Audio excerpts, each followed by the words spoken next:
David McCallum's here, look. David McCallum, yes. Did I get your name wrong again? Well, everybody calls me Callum, like McCall's magazine, but it is in fact McCallum. No, I hate to be corrected at the start of an interview. That's Still, never mind, right, it's all right. that's all right. We'll get over it, won't we? Yes, we will. You know, you were on the telly earlier on. You were in a film called, Today? Today, Hell Drivers. Oh, what a wonderful film with Sean Connery That's and right. all the spies. Yeah. All the guys that later on became spies. Shall I read right? you the cast? It's unbelievable. Let's have a Gordon Jackson, Alfie Bass, Jill Island, Sid James, yourself, William Hartnell, Herbert Lom, a young Patrick McGowan, Stanley Baker, Sean Connery.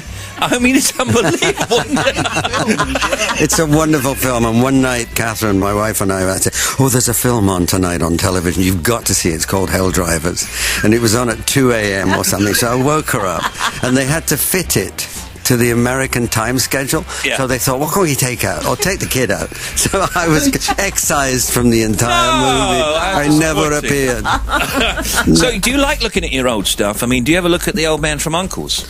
Well, you don't see them that often. I mean, I've got them in a suitcase. It's fun to see The Great Escape because it's such an extraordinary movie. Yeah. And I get $8 every year for the greatest story ever told at Easter. Do you? Playing Judas Iscariot. My mother said, you go to America and you get your break, and all your life you play bad guys and terrible people, and you go to America and you play Judas Iscariot.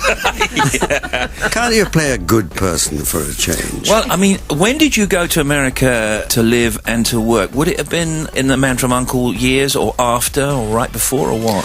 It's all bound up with Jill, who left me and went with Charles Bronson, so we all sort of met. That whole era was during The Great Escape. This was Jill Island, This was Jill Island. Yeah. And before that, they needed someone to play an apostle. I said, I don't want to play an apostle, I want to play the bad guy. And George Stevens was kind enough to test me for it. So I came over to Hollywood and I tested, and in the studio was Dorothy Malone and Ronnie McGuire and Pat Boone in a white dress. Great. And I met all these people, and I'm at MGM, and I'm driving an open Chevy car down Sunset Boulevard playing 60s music. I mean, talk about a wee Glasgow kid doing well. I do remember you in The Invisible Man. Yes, that was subsequent to Yeah, that later on. We that did was only later 12 shows. Yeah. Sapphire and Steel. Yeah, when I met the other wonderful lady in my life, and, Joanna is such an extraordinary, wonderfully beautiful, talented, does the crossword faster than anybody else. Have you been following what she's been up to recently? Yeah, she's been with the Gurkhas. Yeah, absolutely. Yeah. And she succeeded, which is nice. Yeah. Of course, I forgot all about that. Yeah. I mean, you've done so much great work, and now you're doing this brilliant series, NCIS, which we see, and your character, he's kind of eccentric, really, isn't he? He's kind of... Well, some people think he's eccentric. Well, anybody that wears a bow tie should be thought of as eccentric, don't you that think? was Don Belisario who launched this whole ship and sent us on our way. That was his idea. I think it's a great idea. And the other extraordinary thing was, he said, I don't want you to wear that cap with NCIS on it. Find a floppy hat somewhere. So we went into wardrobe. We were shooting that morning, and there was nothing except that really stupid-looking fawn thing. And I said, what the hell? We'll put it on. So I put that on, and it's become... We now have to keep it locked up in case anybody steals it. And the series, kind of globally, is one of those... I mean, it's like House or like any of the others that are around at the moment. It's globally successful, isn't it? It's extraordinary. You must be clocked wherever you go, as they say. I have been clocked. In New York now, I leave 15 minutes, because I walk everywhere in New York, between appointments, because I'm going to be stopped on the street and talk about NCIS for at least 15 minutes. And do you get fed up with talking about it? I love it. I'm sorry, I've never got fed up with anything in my whole life. Are you kidding? Well, what is it about, if you like, us Brits, where we can go over there and kind of conquer television? I mean, you look at Simon Cowell, you look at you look at Hugh, you look at all of the others that are over there. We just kind of get on with it, don't we? We bring our professionalism somehow. Oddly enough, if you live there and you have a career, go back a bit with me, it's not that easy sometimes to get the work that you'd really like to do. And I think, oh gosh, if only I sounded like De Niro, I could work all the time. But then things come along that are specific, like this one is. I was doing a play with Jim Dale, Comedians, really? which is a wonderful play, and I played played the agent. I've always wanted to play an agent. I tell them what I think of them. But it was just wonderful doing that show. And I'm walking down Park Avenue, my cell phone rings, and I'm in a casting director. Then all of a sudden I'm auditioning for CBS and Paramount, and then I'm off playing Ducky. It comes right out of left field. For anybody that hasn't seen NCIS, very briefly explain what your character is and what the whole premise of the show is. NCIS is the Naval Criminal Investigative Service.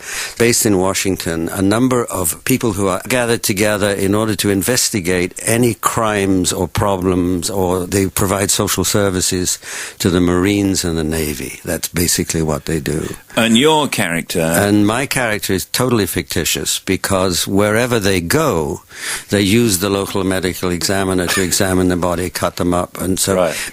They have got this character who has an autopsy suite within NCIS, which is completely fictitious. But it's okay. It wouldn't normally have that. But it's a nice ensemble piece as well. It's a nice ensemble. Well, we're talking of ensemble. I think I've cut up about 100 actors in the last 6 years. I meant Mark Harmon and the others. Oh, yeah. But what's fun is there are people... You know, I have met actors, named actors, who say to me, "Oh, gosh, I would love to come and play a part so I can lie on your table naked." So what's the plan? New series? I mean, how many... We have done 6 years. On July 15th, I think we're starting season 7. Wow. So we've done 138 shows. So it's like family to you now, I presume. You know everybody? We are a very, very close, warm family. Yeah. A little dysfunctional, both as actors and on the stage. But I think the whole sort of warmth and camaraderie comes through. There's a lot of humour in NCIS. Yeah, and it's kind of looks on faces as well, isn't it? Like, you can see some... I mean, almost like real life. I mean, when you get a bunch of people who work together that really enjoy each other, there's a great deal of humour in the whole thing. Not quite as much as The Office, but the same idea. No, I know what you mean. You can see David in NCIS this Friday, 9 p.m. It's over on Channel 5. And if you check the ratings in America, it's always up there in the top 10 or the top 20 or whatever. Top 5. Yeah. Which is a lot of pressure, you know, on the network and on yourselves and what have you. And I think it's a great show as well. And you look very young, by the way. Did I mention Thank that? you. Yeah. Thanks very much, David. Bye. David McCallum. Don't you think he looks young? Lovely. Yeah. David McCallum. Yeah.